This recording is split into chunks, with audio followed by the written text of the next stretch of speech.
RDZN stock analysis and price predictions for Friday is a Roadzen stock a buy. I'll be breaking all of it down in just very brief, short 1 minute video.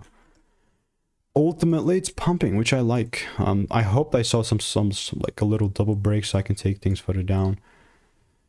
First breaks happened here, you know, that was solid. That was very, very solid.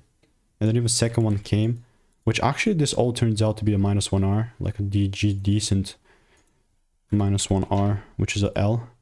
And since it's pumping into the supply zone, honestly, like I see a lot of freaking power behind this. I know it's in a supply zone, but if the price pulls down a bit and gives me a confirmation, that I'm even coming as much as just buying more, right?